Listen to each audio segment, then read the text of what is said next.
what is fear? Isn't it strange how something so invisible can dominate our lives as though it were a giant blocking the sun? Yet, when you step closer to it, when you dare to face it, you realize it was never a giant at all, just a shadow on the wall. Can a shadow hurt you? Can a shadow strike you down? Of course not. And yet, how many times do we let shadows dictate the way we live, the choices we make, and the dreams we pursue? Fear is nothing more than the mind painting a picture of disaster before anything has even happened. Why do we let it hold so much authority? Think about it. Has fear ever built anything? Has it ever planted a garden, healed a wound, or opened a door to opportunity? Never. It only takes, it only drains, it only whispers lies about what could go wrong while blinding you to what could go right. Fear, in truth, has no life of its own. It only survives if you feed it your energy, your attention, your belief. Imagine a child in a dark room who sees a coat hanging on the door. To the child, it looks like a monster waiting to attack. The heart pounds, the breath quickens, the body shakes. But when the light is switched on, what happens?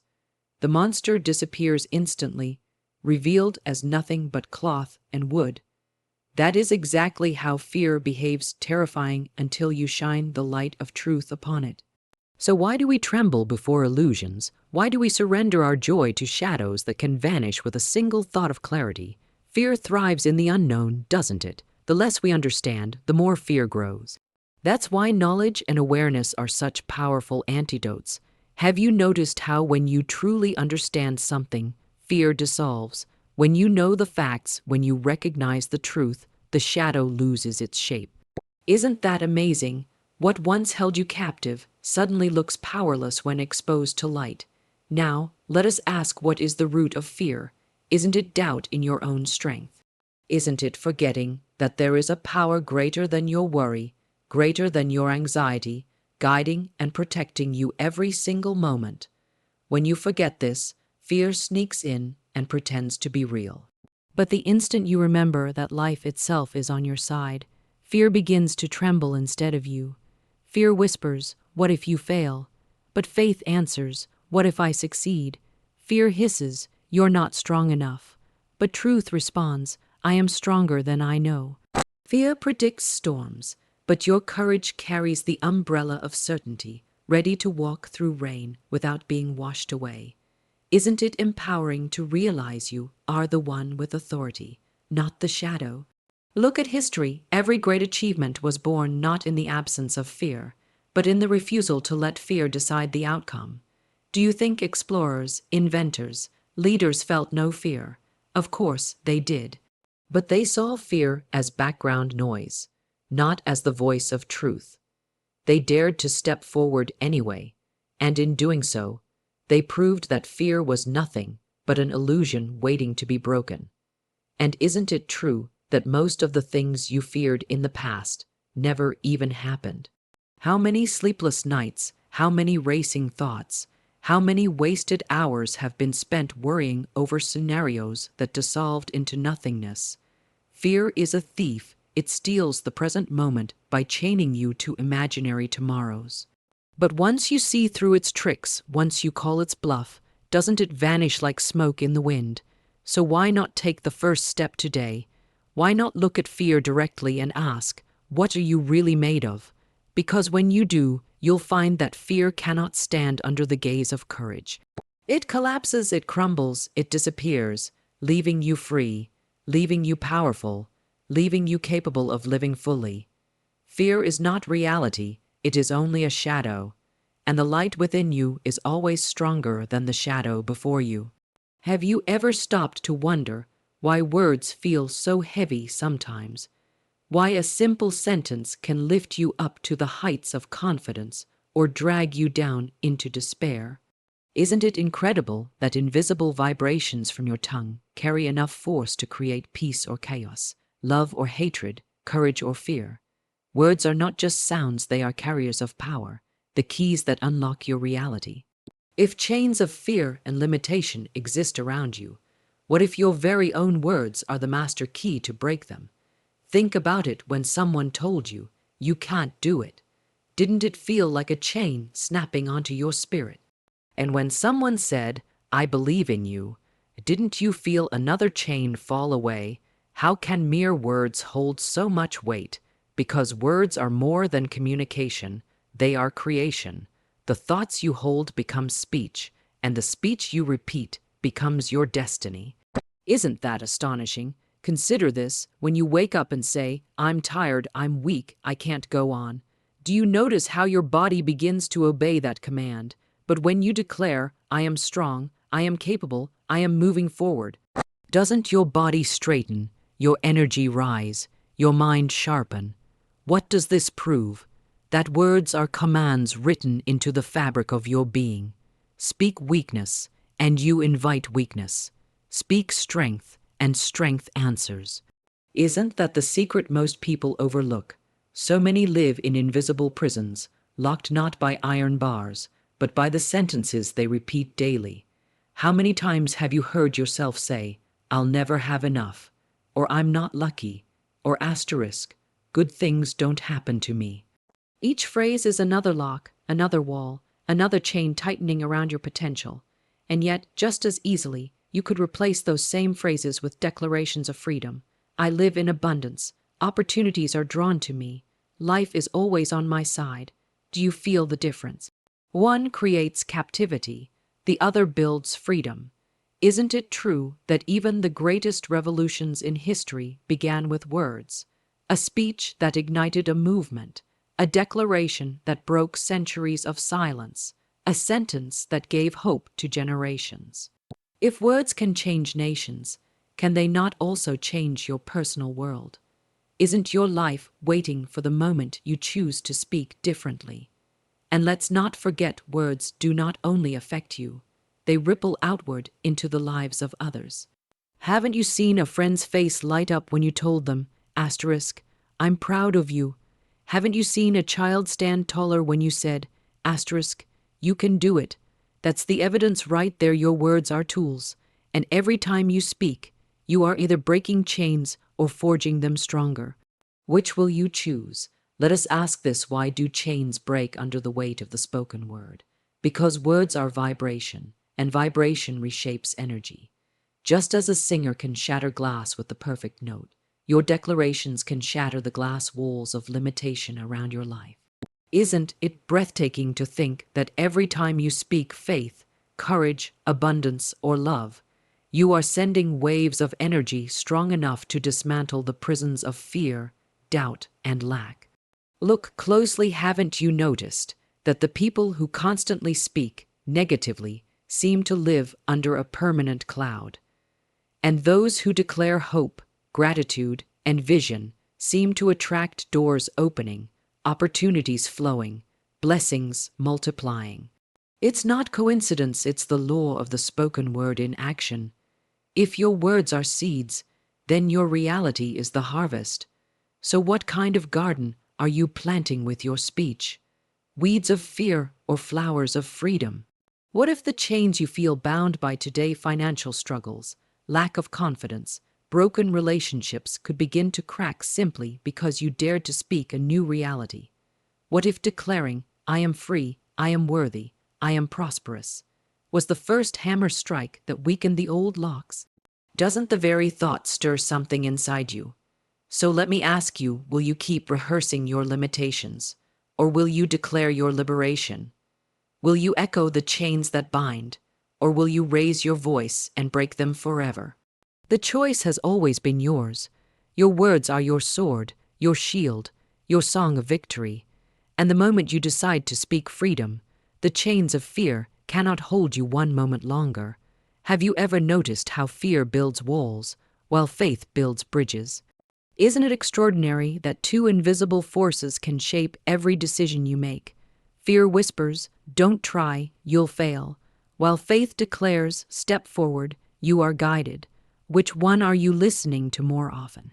Isn't it true that many people live their entire lives confined by the walls fear has constructed around them, never realizing that faith was the bridge waiting to carry them to freedom? Fear is subtle, isn't it? It doesn't always scream. Sometimes it whispers so quietly that you mistake it for wisdom. Haven't you heard yourself say, "I'll wait for the right time," when deep down, wasn't it just fear holding you back? Fear convinces you that staying still is safer than moving forward, but what is the price of that safety? Missed opportunities, abandoned dreams, a life half-lived. Isn't that the saddest prison of all? Now contrast this with faith. What does faith do? It sees the same obstacles, the same unknowns, the same risks, but instead of shrinking, it expands. Faith whispers, yes, the path looks uncertain, but every step will be provided for you. Isn't it incredible how one simple shift in inner belief can turn a mountain into a stepping stone? That's why faith is not just comfort, it's strategy. It is the bridge that connects where you are to where you long to be. Imagine standing on the edge of a vast canyon. Behind you is fear, regret, limitation. Ahead of you is freedom, opportunity, and fulfillment. What lies between? A shaky wooden bridge called faith. Would you dare to take the first step, even if the boards creak beneath you? Isn't that exactly how life feels when you pursue a dream, start a new chapter, or take a risk? Fear warns you that the bridge may collapse, but faith assures you it will hold. Which voice deserves your loyalty? Consider every great breakthrough in human history. Wasn't faith the common thread? The scientist who believed in discovery despite ridicule, the leader who believed in freedom despite oppression, the artist who believed in their vision despite poverty. Haven't they all crossed the same bridge? Their fears were real, but their faith was stronger.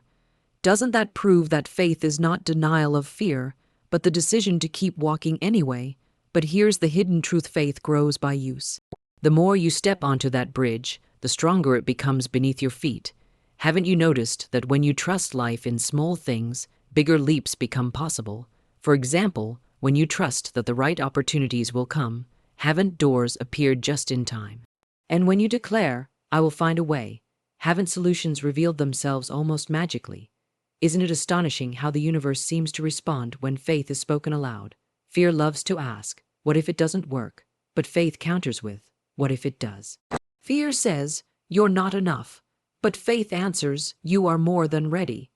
Isn't it true that every time you let faith answer fear's questions, the chains of doubt loosen just a little more? And when you let faith's answers become louder than fear's accusations, don't you feel an invisible strength rise within you? Even in the darkest moments, when fear feels overwhelming, faith can flicker like the tiniest candle. But isn't it remarkable how even the smallest flame can push back the heaviest darkness? Haven't you seen how one act of courage, one phone call, one application, one conversation can set in motion a chain of events that changes everything? That is faith in action. That is the bridge carrying you from fear's prison to freedom's promise. So ask yourself, are you living on the side of fear, or are you crossing toward freedom? Are you holding back, or are you stepping forward even with trembling legs?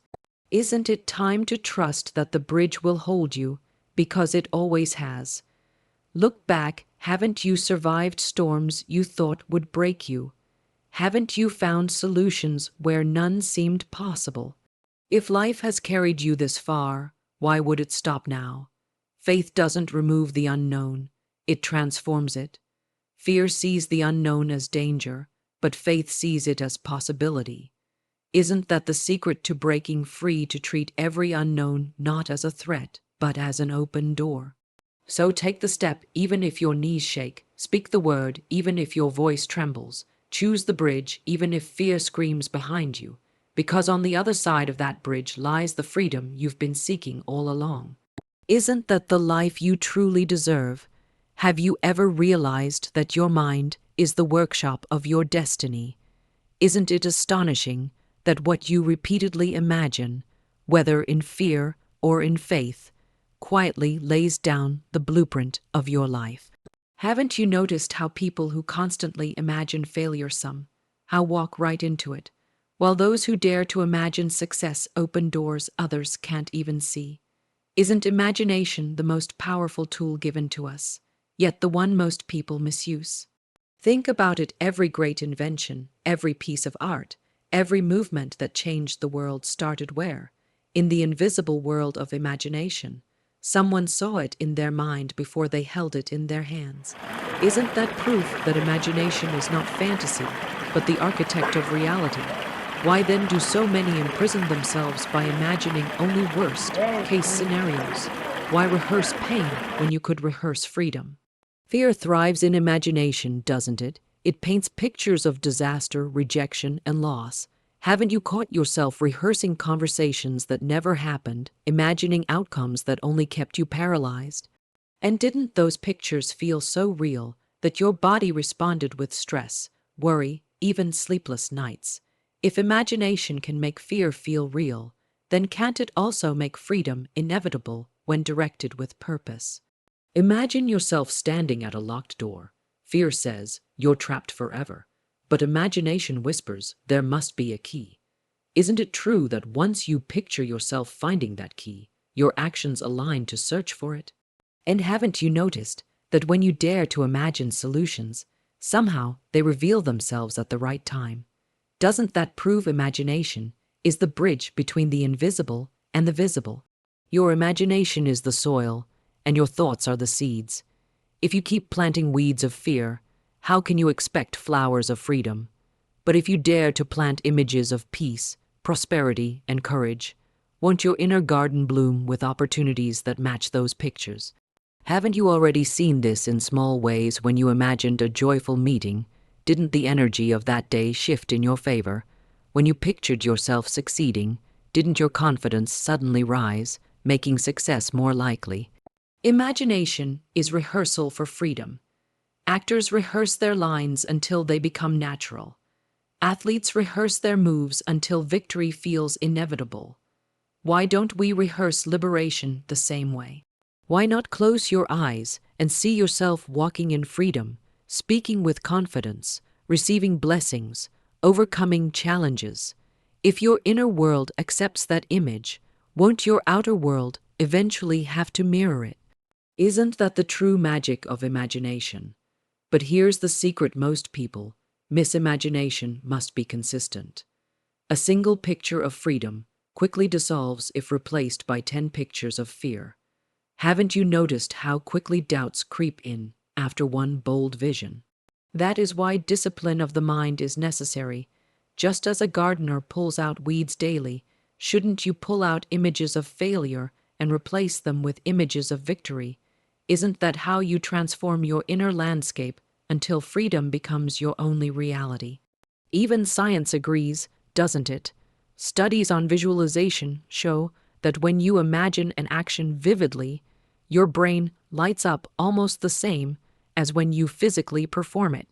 So if your brain already believes what you imagine, isn't it only a matter of time before your body and circumstances align with it?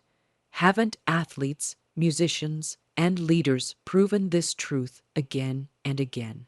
If imagination can train muscles and minds, why can't it also train your destiny? Consider this: every time you imagine chains, you reinforce them. Every time you imagine freedom, you loosen them. Isn't it empowering to realize that your freedom doesn't begin with circumstances, but with pictures painted inside your mind? You are never fully trapped unless your imagination agrees with fear. But once your imagination sides with freedom, isn't escape inevitable? So ask yourself, what are you rehearsing daily? Do you see yourself as limited, unworthy, stuck? Or do you dare to see yourself as bold, guided, and free? If you keep picturing defeat, won't life faithfully deliver it? But if you keep picturing triumph, won't the universe rearrange itself to match that vision? Imagination is not child's play. It is creation at its purest form. Every day, you are either painting bars for your prison or drawing maps to your freedom. Which one are you choosing? Isn't it time to use your imagination deliberately, courageously, joyfully? Because once your imagination commits to freedom, the path cannot stay hidden.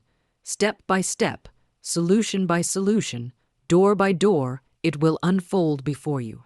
And when that day comes, won't you look back and realize that the prison was never made of walls, but of pictures you chose to keep. And the freedom you now enjoy was born the very moment you dared to imagine it. Have you ever wondered why a single word can lift your spirit or crush it in an instant? Isn't it mysterious how words are invisible sounds, yet they hold the power to open doors or slam them shut? Haven't you seen how a kind word can heal a heart, while a harsh word can break one? Doesn't this prove that words are not just sounds, they are forces, vibrations, keys that shape reality? Think about it. When someone says to you, "You can do this," doesn't it awaken courage inside you? But when someone whispers, "You'll never succeed," don't you feel a shadow trying to settle over your soul? If the words of others can influence your path so strongly, imagine the effect of your own words spoken day after day. Aren't your words carving the walls of your destiny every single moment? Every time you speak, aren't you either unlocking a door to freedom or locking yourself deeper in fear? Haven't you noticed how some people declare, "Nothing ever works for me," and strangely, nothing does? While others speak, "Everything I touch prospers," and somehow opportunities appear for them. Is this coincidence, or is it the law of words acting as keys to the unseen? Consider this when you say, "I am afraid." Aren't you placing a lock on your own courage?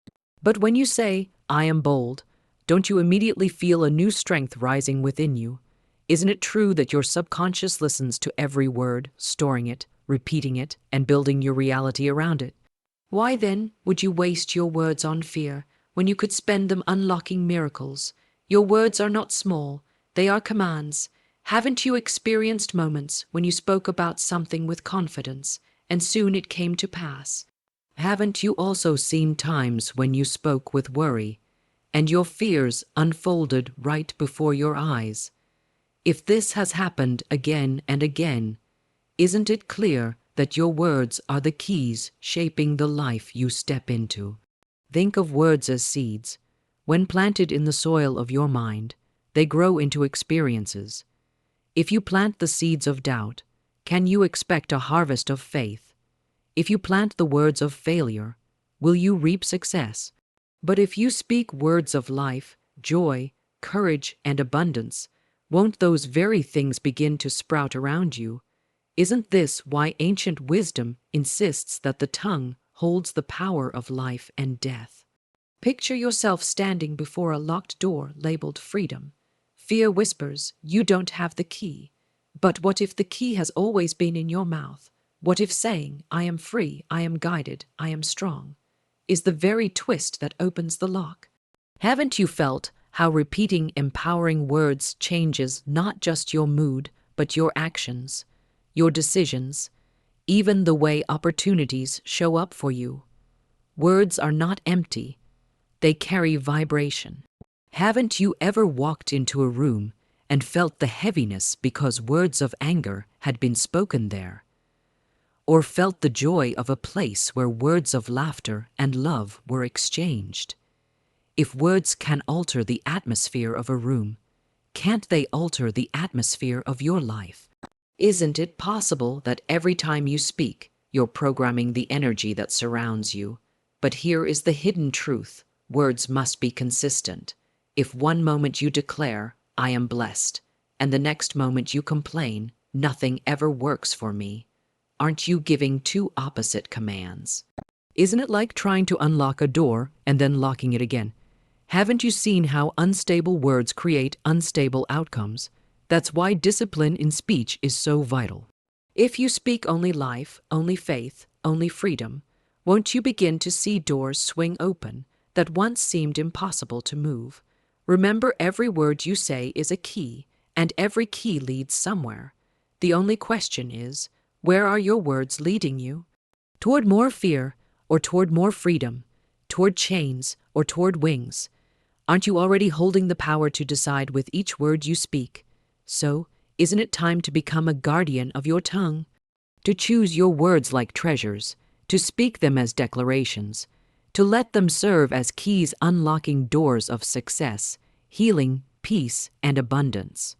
Because once you realize your words are not casual but creative, won't you finally understand that your future doesn't wait for chance, it waits for the key of your own voice? Have you ever felt trapped in fear, as though invisible chains held you back from living the life you dream of?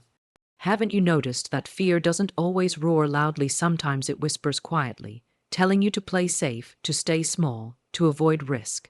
But if fear is the cage, then what is the key that breaks it open? Isn't it courage, that inner fire, that unseen force, the bridge that carries you from fear to freedom? Think about it. What is courage? Is it the absence of fear? No. Isn't it true that courage is feeling the fear and choosing to step forward anyway? Haven't you seen people who were trembling inside, yet they spoke, acted, created, and walked into the unknown? And wasn't it that very act of moving forward in fear that transformed them? Doesn't that reveal that courage is not perfection, but movement? Haven't you wondered why so many stay stuck in the same place for years? Isn't it because fear convinces them to wait for the right time, the safe moment, the perfect conditions that never come? But isn't it also true that courage doesn't wait for the storm to pass? It walks through the rain, knowing the sun will shine again. Isn't this why history remembers not those who never felt fear, but those who acted despite it? Courage doesn't need to be dramatic. Haven't you realized that sometimes courage is simply saying no when everyone expects you to say yes, or saying yes to a dream when the world laughs at you? Isn't courage found in the small choices to speak your truth, to take the first step, to trust your inner voice even when logic screams otherwise? And haven't you noticed how each small act of courage builds upon the last until suddenly you're walking across that bridge toward freedom? Fear, if listened to, shrinks your life. Doesn't it tell you, you can't, you're not enough, you'll fail, you'll be rejected? Haven't you felt how those words make you hesitate, delay, or abandon your dreams altogether? But courage whispers differently. Try, step forward, you are capable, you are guided. And isn't it true that when you obey that whisper, your world begins to expand? Haven't you felt your chest lighten, your vision clear, your heart pound with new possibility? Isn't it astonishing how fear imagines the worst, but courage imagines the best? Haven't you noticed that fear creates prisons in your mind, while courage creates doors?